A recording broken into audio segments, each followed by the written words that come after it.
Boa noite. A indústria brasileira atingiu a menor fatia do produto interno bruto desde 1947, quando ocorreu a primeira comparação de dados. Em 2018, o setor respondeu por 11,3% da atividade econômica do país, o pior resultado em mais de 70 anos. A Confederação Nacional da Indústria afirma que o país precisa ser mais competitivo e menos burocrático. Tem que ampliar o comércio com outras nações, tirar as reformas do papel. O Brasil também deve ser mais inovador, se preparar para a Revolução 4.0 e marcar presença na economia de baixo carbono. São muitos desafios em um cenário desanimador. Como fazer toda esta engrenagem funcionar? O Opinião Pernambuco de hoje vai debater as perspectivas da indústria brasileira. São nossos convidados Luiz Maia, professor do Departamento de Economia da Universidade Federal Rural de Pernambuco; Ana Cláudia Arruda, presidente do Conselho Regional de Economia em Pernambuco; e Tobias Silva, economista da Monte Capital Asset. Boa noite. Boa noite. Sejam muito bem-vindos hoje aqui ao Opinião Pernambuco. E eu vou começar pelo senhor, professor. O que é que aconteceu? O que é que houve aí para os números de novo? A gente voltou 70 anos na indústria, a gente pode dizer isso? Uma interpretação rápida? Não, essa seria uma interpretação dura demais, né? É claro que o Brasil passa por uma crise, ainda não superou completamente a crise, né? E ele já vinha numa tendência de uma participação cada vez menor da indústria no total da economia.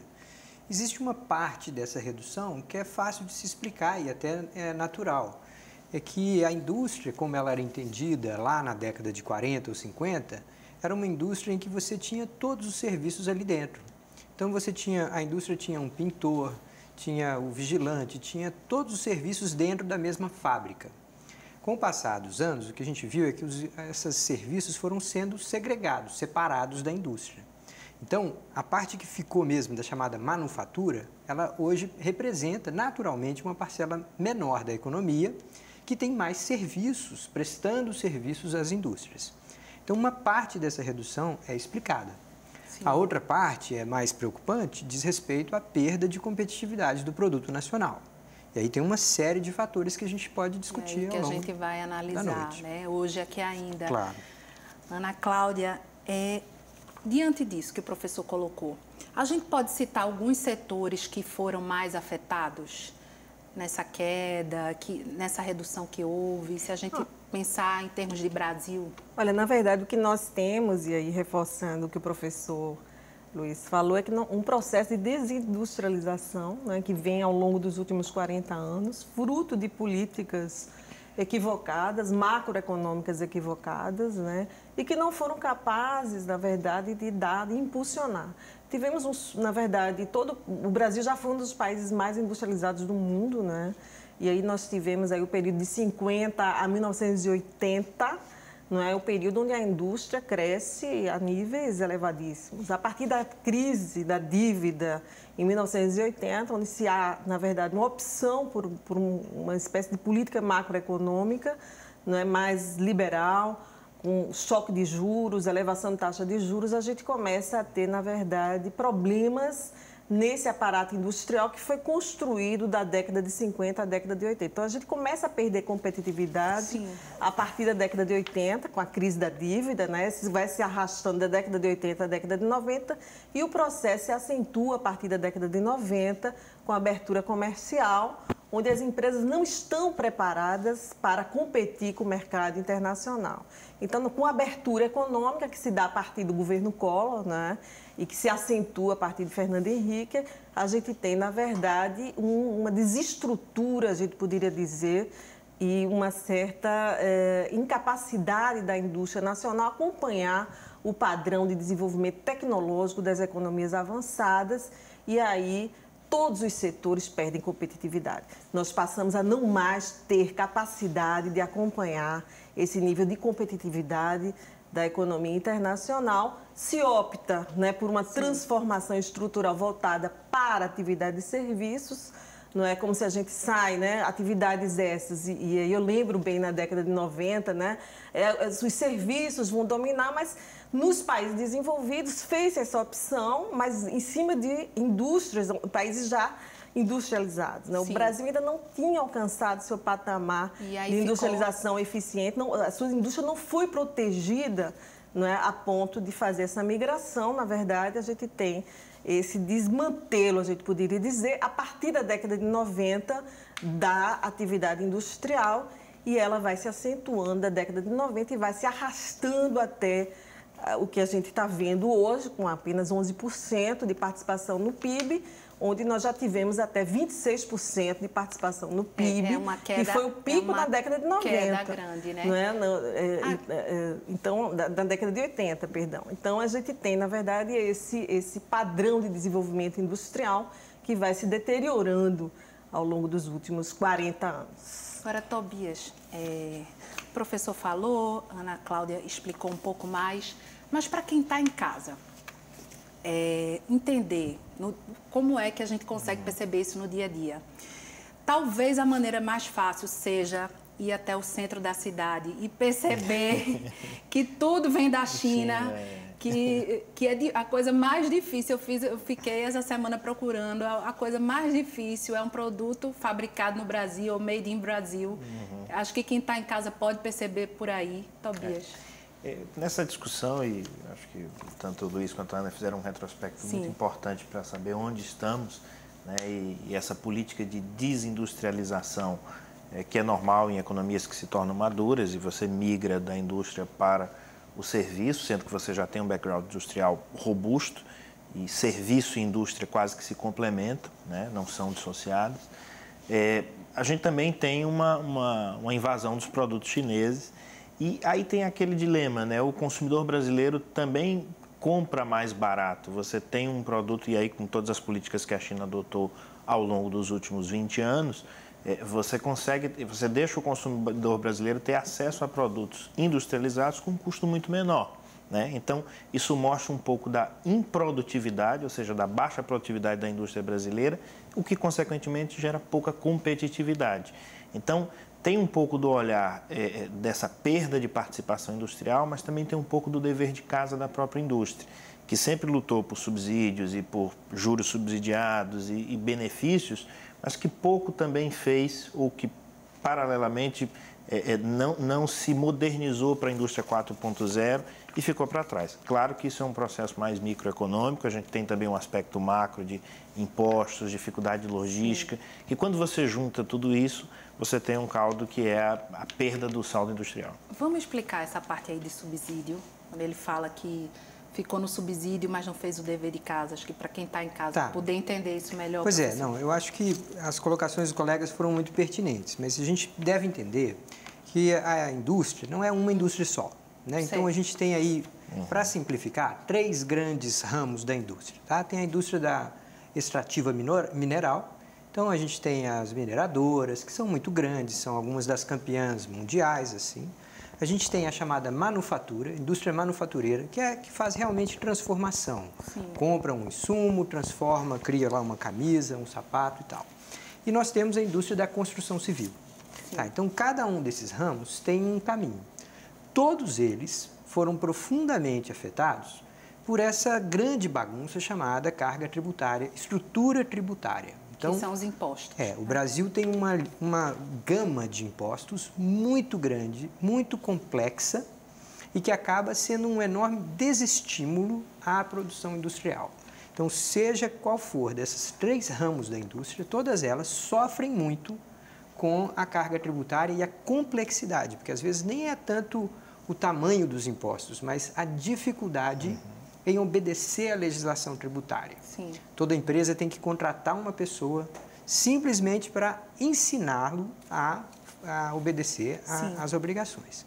Tá, então, dentro deste ambiente, a gente tem uma perda de competitividade ao longo desse tempo, que fez com que grandes empresas conseguissem se manter modernizadas. Então, no nosso parque industrial, temos sim empresas de capacidade técnica, utilizando as melhores tecnologias do planeta, Mas o pequeno e o médio empresário não consegue vencer todo esse ambiente desfavorável à indústria.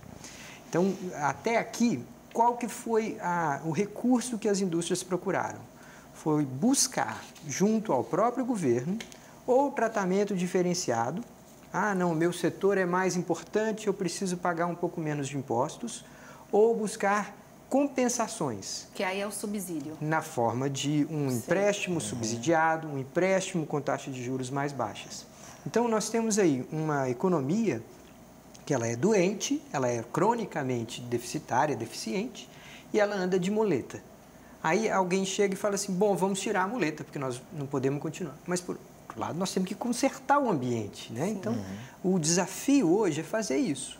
É, ao mesmo tempo, melhorar o ambiente para a produção, mas não fazer de uma forma que seja simplesmente remover o apoio que, de alguma forma, compensa toda essa situação. E eu vou botar mais ingrediente ainda nessa massa aí, que é a aproximação do atual governo com os Estados Unidos, né? Que está deixando bem claro que quer ter um intercâmbio maior comercial, né? Apesar de, enfim, vender no momento muito mais para a China, mas quer se aproximar dos Estados Unidos. Como é que isso pode impactar, Ana Cláudia, na sua visão? Olha, pode ser positivo, negativo? Veja só, o comércio internacional ele é sempre fator, né, de festa, né? Eu acho que para a economia nacional, né?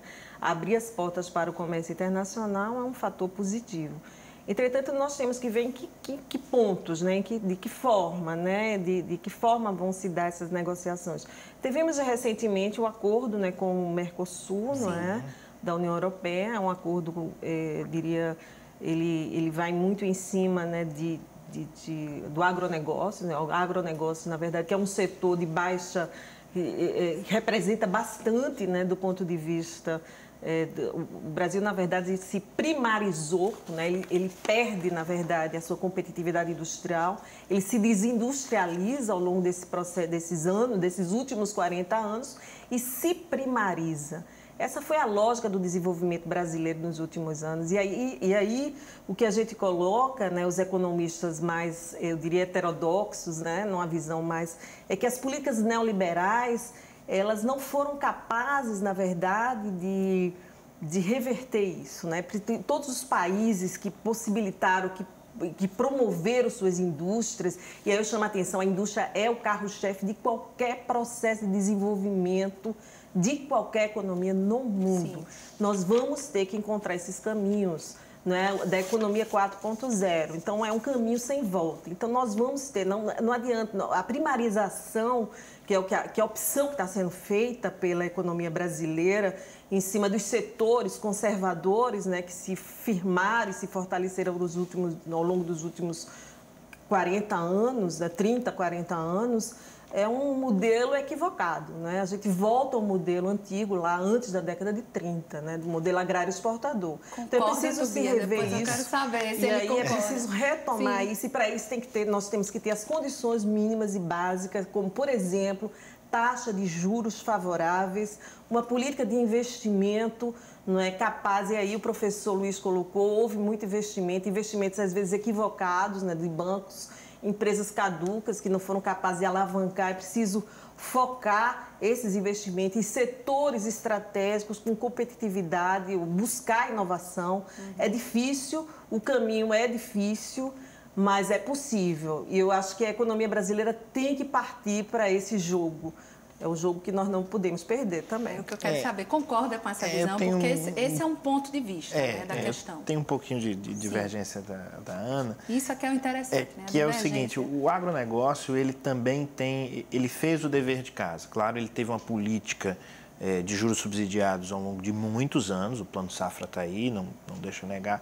Mas se você olha o que aconteceu em produtividade, em ciência, em tecnologia no agronegócio, houve um dever de casa muito bem feito. E, claro, a demanda mundial, enfim, a China impulsionou todos os preços de commodities ao longo dos últimos 20 anos.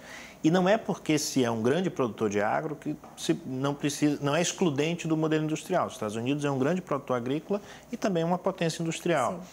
Eu acho que o agronegócio, e aqui em Pernambuco a gente tem Petrolina, que é um grande exemplo da pujança do agronegócio, é olhar como esse agronegócio usou as políticas públicas, se desenvolveu com tecnologia, com ciência e tecnologia, e como a indústria pode olhar para isso e também se inserir. Por exemplo, a nossa indústria tem uma baixa inserção internacional. Quando a gente olha para o grande, não, esse já está incluído, mas o médio, o pequeno, ele exporta pouco, ele ainda tem baixo volume. Então, como aprender esse manejo junto com o agronegócio, onde buscar mercados, enfim, existe uma série de benefícios fiscais quando você importa um determinado insumo, transforma e exporta, né, que é o drawback. Então, existem coisas que o agronegócio pode ensinar à indústria. Sim. Concorda, professor? O agronegócio, como é que fica aí? Porque quando a gente fala em exportar, o que vem à cabeça no brasileiro é a soja, o milho. Não, é verdade. Mas eu queria pegar o ponto de que a gente está falando sobre setores que têm características muito distintas. Certo. Então, a indústria extrativa mineral, né, a nossa produção de minério de ferro e de outros minerais, ela é muito competitiva. Então, o que nós temos, ao contrário do que a colega falou, eu tenho uma visão um pouco mais crítica em relação ao ambiente e como ele é especialmente desfavorável para a indústria da transformação. Então, assim, a indústria da construção civil consegue também, apesar da crise recente, ela conseguiu crescer muito ao longo dos últimos 30, 40 anos. A indústria extrativa mineral também conseguiu crescer muito. O que há de tão ruim que essas políticas supostamente neoliberais teriam afetado, em particular, a indústria da manufatura? E aí a resposta é que não se trata de uma política voltada a proteger este ou aquele ou favorecer este ou aquele, mas uma política que acaba sendo mais prejudicial aos setores que estão encadeados, ou seja, que um compra de outro que compra de outro. Então, o principal fator, qualquer corrente de economista sabe disso, que o principal fator a eliminar, reduzir a competitividade da indústria de manufatura é a tributação. Então, nós estamos numa situação que são a estrutura tributária que faz com que as nossas manufaturas não consigam competir. A gente vai continuar daqui a pouquinho. Hoje estamos discutindo as perspectivas da indústria brasileira. Voltamos já.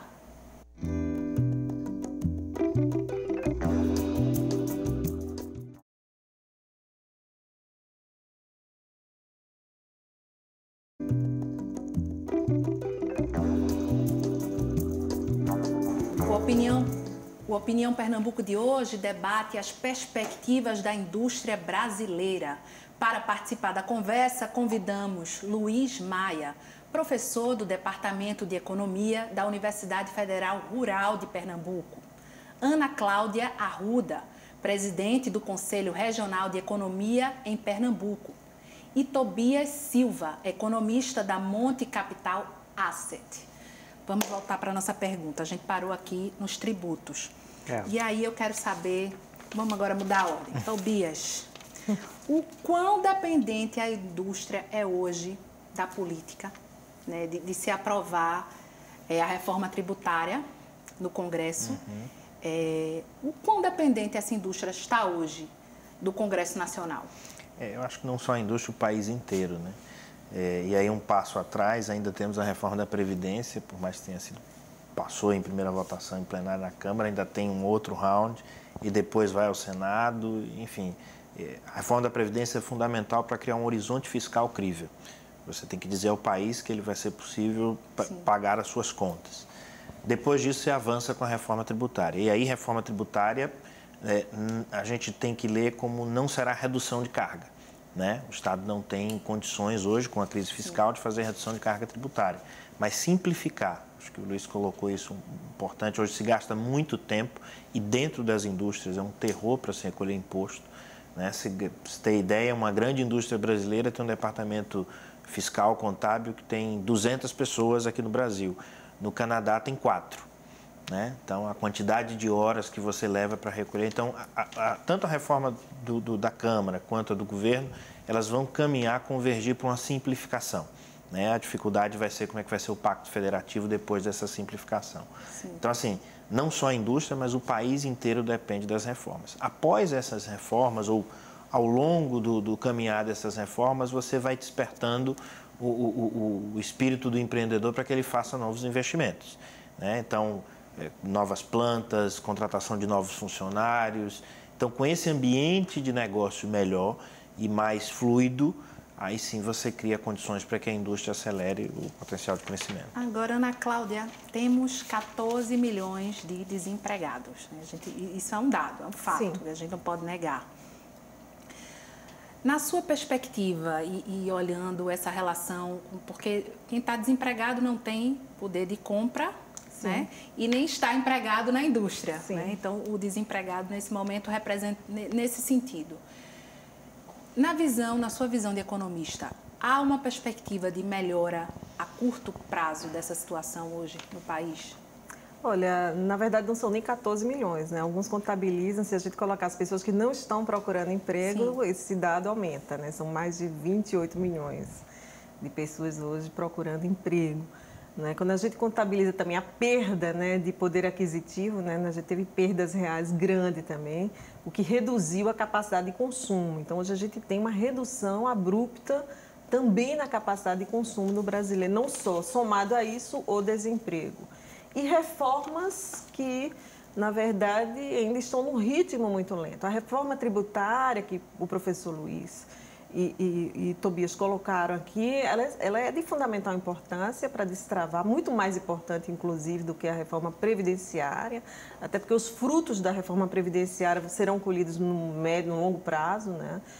Os recolhimentos, né? E, na verdade, se você pensa em resolver o problema da economia com a reforma tributária, previdenciária, esqueça, ela é importantíssima porque ela reorganiza, né, o sistema previdenciário com suas devidas críticas, né? Mas ela é uma reforma importante, todos os países fazem, é necessária, é importante essa discussão e está sendo reorganizada, né?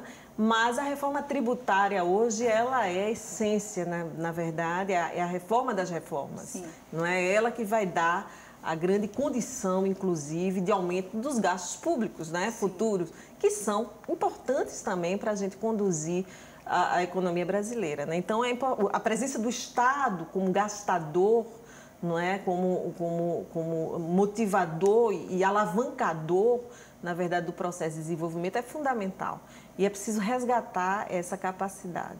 Então, é isso que a gente tem, e isso vai demorar um pouco, até porque essa reforma ainda vai entrar em pauta, existe uma certa... A gente acredita que vai demorar um pouco essa retomada do crescimento, alguns estimam lá para 2023. Eu queria só completar, concordo com a Ana, acho que a reforma previdenciária é condição necessária, mas não suficiente. A tributária organiza e tem outras, por exemplo, eu ia citar privatizações. A gente tem que ter uma agenda de privatizações importante, em que o Estado saia daquelas empresas que são ineficientes ou que não faz sentido ao coração do negócio do Estado, que é, né, cuidar das políticas públicas e cuidar das pessoas que mais precisam do Estado. Então, junto com as reformas, a agenda de privatizações também vai destravar muita coisa. Concorda, professor? Eu concordo. E eu acho que o quadro que os colegas estão ajudando a gente a construir mostra que a nossa indústria ela tem desafios lá do século XXI, do século XX e até do século XIX. Então, diante de um nível de violência muito grande, as nossas cidades têm, né, péssimas condições de saneamento, e todos esses problemas vão rebater no custo do empresário. Então, nós temos desafios aqui do século XIX, do XX e do XXI, com novas tecnologias, com automação e tal. A questão do desemprego é aquela que mais dói para todo mundo que olha para essa situação. Por quê? Porque a gente sabe que por trás desse número de 14 milhões de desempregados, existem dramas, existem pessoas que estão ficando por tempo demais sem uma ocupação remunerada e aí elas passam a não ter mais esperança em conseguir. Elas vão se dedicar a atividades informais que acabam sendo parte do problema. Então, parte do problema acaba sendo o grau de informalidade da economia. As pessoas que, de alguma forma, estão procurando meios de sobreviver, com alguma produção dentro de casa, vai fazer um bolo, vai fazer algum serviço. Aplicativo, né? Então, assim, isso é algo que é evidente que ninguém vai ser contra que a pessoa busque os meios para a sua sobrevivência, mas isso, no longo prazo, mostra que o nosso problema continua a se deteriorar. Então, é preciso que a gente tenha o Estado, como a Ana colocou, sendo capaz de estimular, mas ele não pode mais fazer aquilo que ele fez no passado, principalmente no passado recente. A gente consegue lembrar da história do Brasil lá no século XX, com o Getúlio Vargas, com o Juscelino Kubitschek, que fizeram o processo de industrialização, a criação da indústria. Sim. Isso é completamente diferente do que aconteceu, por exemplo, há 5, 6 anos atrás, quando se usou um enorme volume de recursos públicos para tentar escolher qual setor industrial que tinha que ser o campeão nacional e representar o Brasil no resto do mundo, como se fosse uma seleção brasileira. Nesse processo, a gente usou muito recurso público, a gente levou o Estado a essa situação de falência que ele está agora, e esses investimentos não foram bem sucedidos. Então, a gente tem boa parte desse recurso sendo perdido. Como é que a gente refaz isso? O caminho de volta, subir de volta a escada, é muito mais difícil do que descer. Então, o país vai ter que reorganizar as contas públicas através da reforma da Previdência, vai tentar ser menos oneroso para essas cadeias de produção que são mais segmentadas, né? Então, a indústria compra do insumo, que compra do serviço lá primário. Então, a gente precisa equacionar uma estrutura de impostos que não seja tão punitiva com cadeias longas de produção, e a gente precisa, ao mesmo tempo, cuidar da questão social. Então, o Estado precisa assumir, neste momento, o papel de apoio, de rede de proteção social. E a gente tem um ministro da Economia, né, que é o Paulo Guedes, que fala muito em abertura para reduzindo tarifas de importação. Queria saber também sua opinião sobre isso, Ana Cláudia. É o caminho também? Olha, eu acho que é um caminho que a gente tem que ter uma certa cautela, né? Eu acho que todos os países que conseguiram conduzir os seus processos de desenvolvimento estão se protegendo. É o caso, por exemplo, da economia americana, né? Então, essa coisa do livre mercado, ele tem que, na verdade, é preciso se analisar o que é livre mercado, né? A presença do Estado ela é muito importante, inclusive, para regular esse livre mercado, né? E fazer suas escolhas, né? E estudar as escolhas do que seria esse plano de desenvolvimento, do que seria estratégico para a retomada do processo econômico e conduzir, e a gente chama a atenção, o processo industrial para os trilhos, chamando a atenção que a indústria ela é de fundamental importância para a condução de qualquer país no mundo. A gente não vai poder fugir desse setor, dessa atividade econômica, não é, levando em conta, e aí eu chamo a atenção, Tobias, a questão do agronegócios, eu acho que não existe dicotomia, são dois setores estratégicos. Não é? Eu coloquei aqui um trabalho recente do Paulo Murceiro, que é um professor da Unicamp, que fez uma tese, defendeu recentemente uma tese de doutorado na USP, que mostra a distância que nós temos, né, dos demais países da OCDE, dos países da OCDE, no que diz respeito a P&D. Tá? Então, o setor que mais se destaca é o agronegócio. P&D, traduza P&D. P&D, pesquisa e desenvolvimento. Então, o agronegócios foi o setor que mais investiu. No mundo todo, quando a gente observa o agronegócio brasileiro, é um grande case de sucesso. Perfeito. Investiu muito recurso e teve retorno. Não foi só pesquisa e desenvolvimento. Teve produtos, resultados, processos e retorno. Perfeito. E o agronegócio, quando a gente observa, na verdade, os ambientes onde o agronegócio se desenvolveu no país, eles repercutiram nas cidades, nos territórios, impulsionaram economias, empregos, etc. Então, nós temos que aprender com o agronegócio, eu acho que Tobias colocou isso, e levar isso para a indústria, não é? Levando e trazendo e encontrando os caminhos da chamada indústria 4.0, e aí eu chamo a atenção para a economia brasileira e para a economia nordestina. Perfeito. Como é que a gente vai se encaixar dentro de tudo isso? Como é que ela se integra também dentro de tudo isso? E aí eu chamaria atenção também para o Plano de Desenvolvimento Regional da SUDENE, que eu acho que aponta um pouco,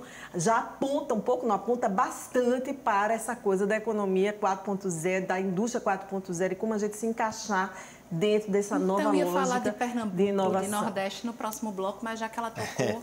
E a gente, e nós, e Pernambuco aí, nesse cenário, Tobias? Eu queria só falar um pouquinho sobre inovação e indústria. De fato, muito do ambiente industrial A indústria de ponta, ela já faz o dever de casa, ela tem os seus próprios meios para investir em tecnologia, ela tem equipes especializadas para isso, enfim, ela se mantém competitiva. Sim. Quando a gente vem para a média e pequena indústria, aí você tem um gap, uma distância muito grande, né? E aí, você perguntou de Pernambuco, eu cito sempre o nosso ambiente aqui para a tecnologia e inovação. A gente tem um porto digital aqui, que é um exemplo, acho que nacionalmente, mundialmente conhecido, em que você pode trazer essa média e pequena indústria para conversar com esse pessoal de tecnologia e criar soluções quase que locais, né? De forma a dar escala, gerar eficiência. Então, acho que esse ecossistema nosso aqui em Pernambuco ajuda. Quando a gente olha, e aí isso reforça ainda mais, quando a gente olha a indústria pernambucana, a gente tem setores, por exemplo, o setor têxtil, só para dar um exemplo, ele perdeu nos últimos anos quase 50% do seu tamanho em relação à indústria de transformação. Ou seja, é um setor que é intensivo em mão de obra, com baixa tecnologia, pouco capital, então ele foi quase que dizimado no processo de crise, né? Ele ficou para trás, então faltou um pouco de inserção de tecnologia, de tentar se equacionar alguma coisa. E também concordo com o professor Maia, quando ele diz o seguinte, não dá para você desamparar a indústria, de você abrir, né, e jogar os subsídios ou simplesmente encerrar o processo. Eu acho que isso é uma etapa, você primeiro vai dando musculatura àquela indústria, vendo setores, alguns setores naturalmente vão ficar pelo caminho, isso faz parte de um processo quase que de seleção natural, e você cria uma indústria robusta, uma musculatura industrial em que você possa ter mais competitividade. Isso acontece tanto no Estado quanto no país. Agora, vou pegar alguns dados. A gente teve, em 2015, a refinaria, que iniciou as exportações de derivados de petróleo. Em 2016, a Fiat, que exportou veículos. Aí temos ainda as frutas do sertão, o açúcar. E 2016, 2017, Pernambuco teve um crescimento do PIB acima da média nacional. A gente, na sua visão, professor, a gente consegue continuar esse caminho que parece ser vitorioso ou esse cenário todo aí que foi posto pode atrapalhar um pouco Pernambuco? A gente tem que lembrar, Ana, que Pernambuco vinha passando por uma reindustrialização, né? Então, a história de Pernambuco é etapas de industrialização e essa mais recente colapsou junto com o fim dos programas do governo, de volumes muito grandes de recursos via Caixa Econômica Federal, via BNDES, mas que deixaram aqui grandes operações. Então, quando essa crise, essa última recessão começou no Brasil, ali para 2014, 2015, quando a gente começou a aprofundar essa recessão, o que a gente viu é que muitos desses projetos já tinham passado de um ponto de retorno. Então, boa parte desses projetos estão lá, tentando manter a sua operação.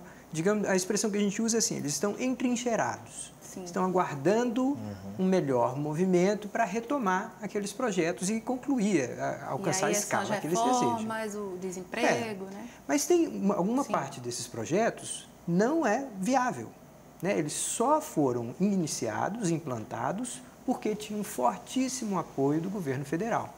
Então, uma parte dessas indústrias não vai conseguir sobreviver. É o que o Tobias estava comentando, que a gente não pode querer ser bom em tudo.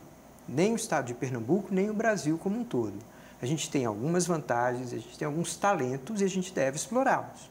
Então, a gente tem aí muito boas perspectivas na indústria automotiva, na própria indústria do petróleo, essa provavelmente deve sobreviver, mas algumas outras cadeias, elas ainda estão com um grande ponto de interrogação, como é o caso da indústria naval e outros exemplos que a gente tem. Da têxtil a gente pode colocar também a indústria têxtil. Porque a gente tem um polo, né? Toritama, Agreste. Eu acho que a colocação do Tobias é muito boa, mas me remete a um fator específico de competitividade da indústria têxtil, não só dela, mas de toda a indústria no Brasil.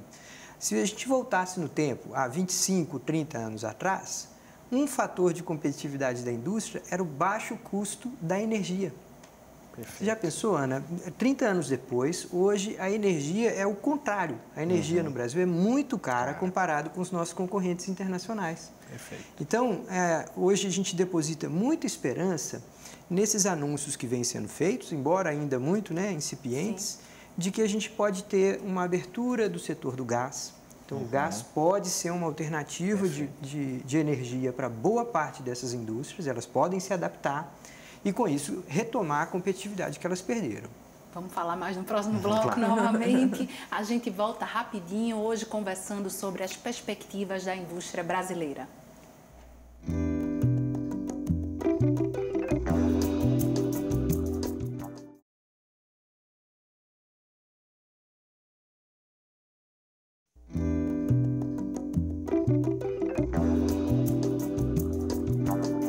Estamos de volta com nossa conversa sobre as perspectivas da indústria brasileira, que entra agora no seu terceiro e último bloco.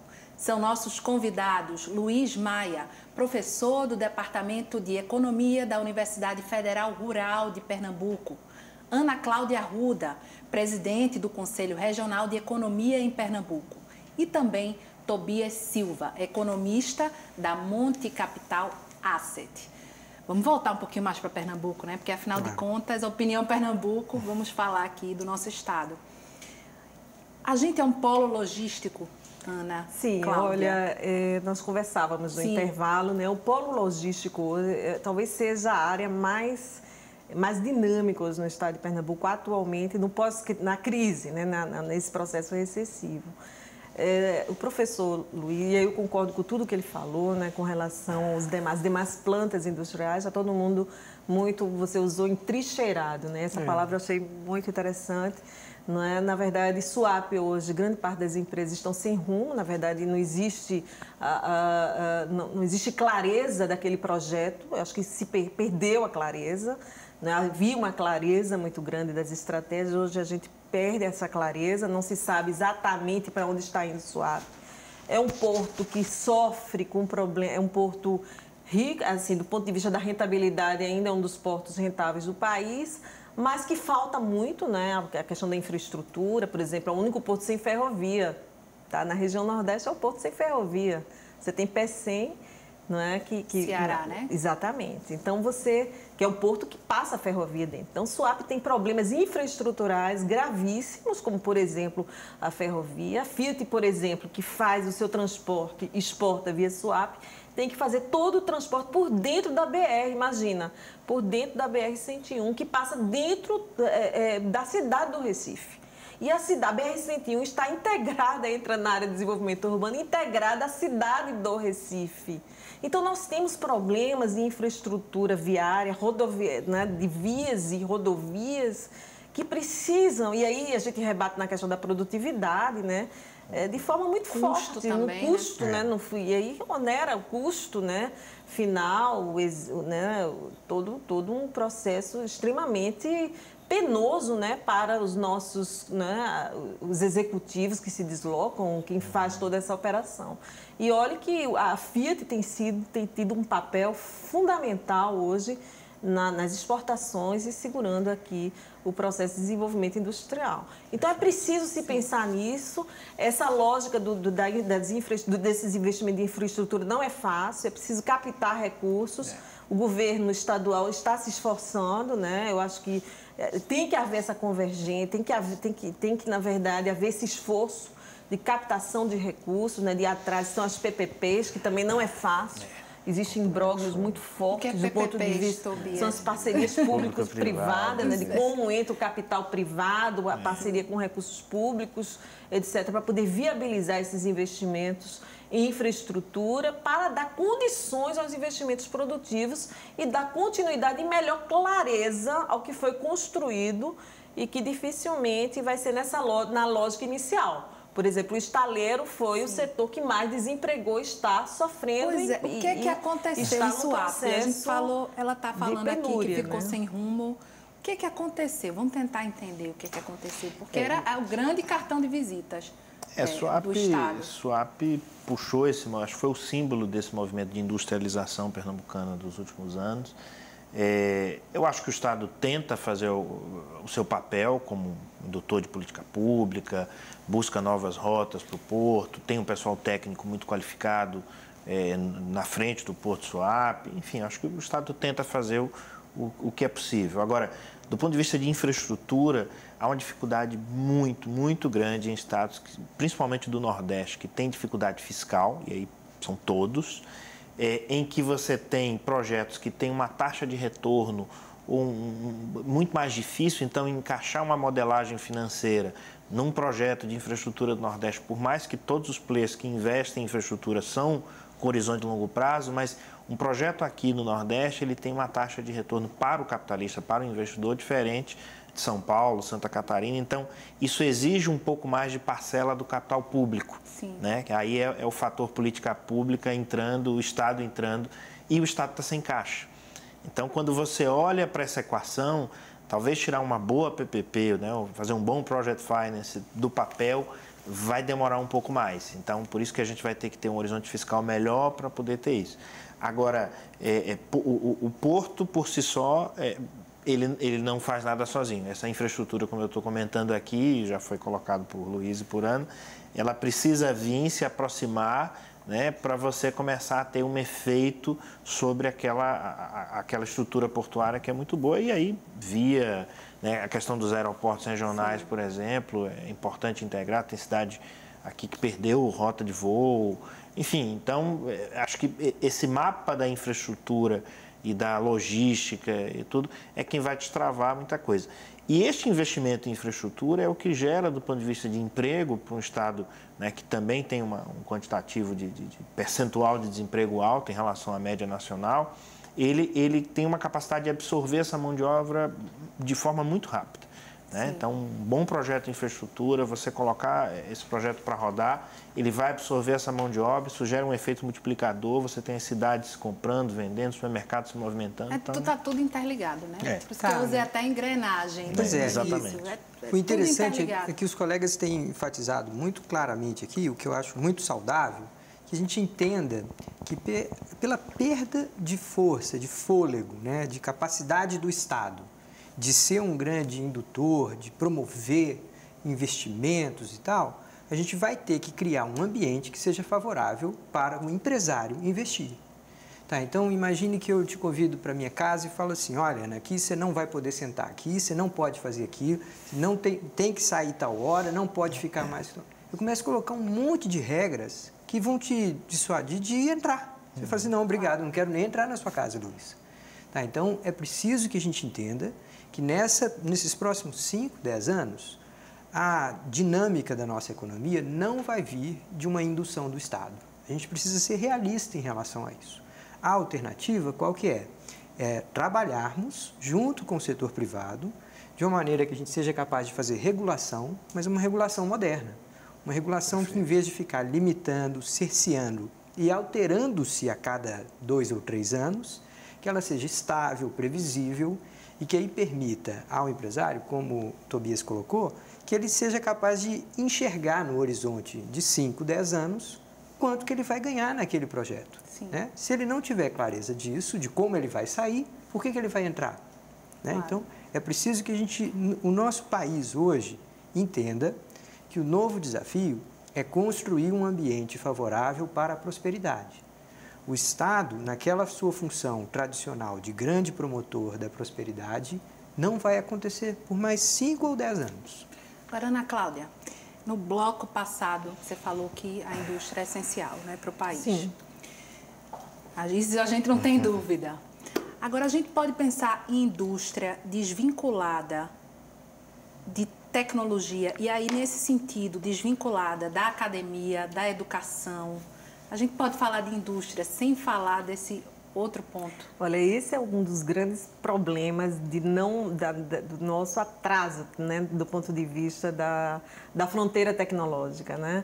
A distância entre a academia e a atividade produtiva, né? Nós não caminhamos juntos, né? Países como a Coreia do Sul, por exemplo, conseguiu montar todo o seu aparato industrial, toda a sua infraestrutura industrial, caminhando junto com a academia. Então, investimos muito e quando a gente pensa do ponto de vista, avançamos muito, né, na ciência, né, na tecnologia, mas não fomos capazes de transformar essa ciência, essa tecnologia em plantas e processos e projetos produtivos, exceto, por exemplo, alguns setores estratégicos, como, por exemplo, o agronegócios, exemplo da Embrapa, que teve um papel fundamental e conseguiu fazer essa transmissão de conhecimento e viabilizar novas tecnologias. Pública muito respeitada. Mas quando a gente observa esse caminho entre a academia e o setor produtivo, há uma desconexão muito grande. Esse é um problema da economia brasileira, é uma das causas também, né, entre as causas que a gente coloca do processo de desindustrialização e de não ter acompanhado a corrida tecnológica, de estar longe também de acompanhar os padrões tecnológicos da OCDE, essa desconexão de pesquisa e desenvolvimento, essa desconexão entre o que está sendo produzido dentro dos centros, dentro das universidades e o setor produtivo. Né? Então, esse é um dos graves problemas hoje da economia. Agora, eu queria chamar a atenção, e aí o professor Luiz colocou, não é da construção do projeto nacional. Não é? Então, é preciso se pensar num projeto nacional, com o projeto regional para a região Nordeste também, com prazos, metas, um projeto estadual, com cronogramas, com fontes de financiamento, que sinalize para o investidor, não é, onde vamos chegar efetivamente. Né? Então, estamos aí num momento difícil, né? Temos aí muitos gargalos, essas reformas, elas estão aí saindo, eram reformas esperadas há mais de 40 anos, há muitos anos, né? Elas estão aí na prateleira, né? Mas é preciso esse esforço de construção, né? de construção desse projeto nacional, que sem ele, e aí eu chamo a atenção, esse nacional conectado com o projeto regional e com os projetos estaduais, com plano, programa, né? Fontes de financiamento, e aí fazer isso exige uma concertação política muito forte, e aí esse é o grande desafio hoje para a economia brasileira. E além disso tudo que a gente já falou aqui, ainda tem que inovar. Temos que inovar. E como é que faz? Vencer isso tudo. Vamos ter que fazer tudo isso. E ainda ser inovador. Qual é a mágica? Eu acho que a questão da inovação brota muito da necessidade, né? Boa parte das reações de processos inovadores brota de uma necessidade real, seja na sociedade, seja dentro do ambiente fabril.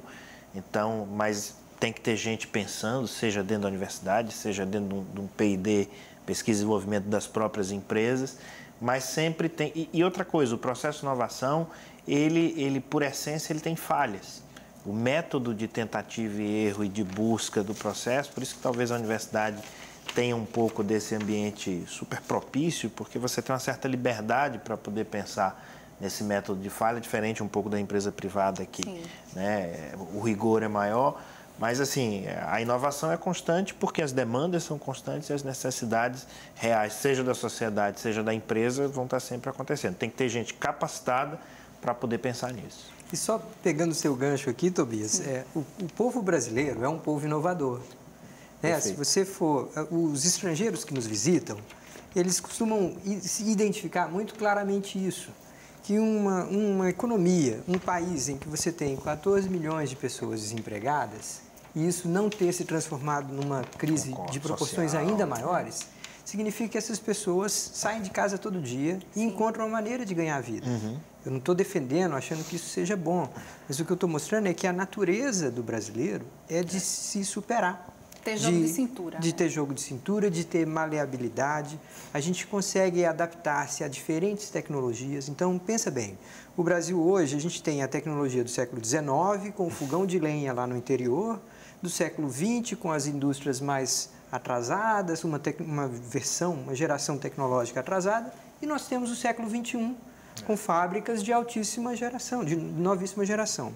Então, o que eu acho é que nós estamos diante de um momento em que as oportunidades para a gente se reinventar vão ser abundantes. Isso vai acontecer também na academia, né? De onde eu venho. Né? Eu sou de uma universidade pública. Perfeito. Existe uma discussão muito, muito complexa lá, que embora seja muito ressentida de uma certa insegurança sobre o que o governo realmente quer para isso, as propostas do governo para a universidade são muito relutantes, uma hora é corte de orçamento, outra hora vai ser privatização ou não vai ser privatização, vai cobrar mensalidade. Então, existe uma grande insegurança. Mas eu acredito que a própria universidade vai encontrar o seu papel na construção de uma economia mais inovadora. Então, é preciso que a gente também tenha confiança de que esse país, apesar de todas as dificuldades, ele sempre se superou. Não é a primeira vez que a gente passa por crises e a gente vai superar mais uma vez. E, Josimar, tem quanto tempo ainda de programa? 1 minuto e meio. 1 minuto e meio para a gente encerrar. Bom, ele encerrou com uma coisa boa, né? Que é superação. Será que vocês conseguem 1 minuto e meio, Ana Cláudia e Tobias, também deixar uma mensagem Eu acho que o final? grande desafio é esse, encontrar, não é, dentro das matrizes do século XXI, do século XX, o século XXI, né? Essas novas formas, esses novos setores econômicos que estão aí surgindo. E é possível, sim, a gente utilizar todo esse conhecimento que nós acumulamos ao longo dos últimos, né, ao longo da nossa história industrial, da nossa memória técnica, da nossa memória de pesquisa, de desenvolvimento. É possível, sim, construir essa nova indústria, e esse é o esforço que nós temos que fazer, não só do ponto de vista da economia brasileira, como também da economia nordestina. Encontrar o setor-chave e investir nele. Tobias, para finalizar o programa. Eu acho que as nossas dificuldades ou deficiências talvez morem as nossas grandes oportunidades. Parece clichê, mas falando em infraestrutura, a gente tem muita coisa para fazer. A gente tem um espaço enorme de inserção em tecnologia para incluir essa indústria do século XX. A gente tem uma abundância ainda de fluxo de capitais com juros baratos e o nosso juros está caindo. Então, assim, acho que a gente tem muito que avançar e eu estou esperançoso com o Brasil. Muito obrigada pela participação hoje aqui no Opinião Pernambuco. O Opinião Pernambuco de hoje fica por aqui. Muito obrigada pela sua audiência e até o nosso próximo encontro.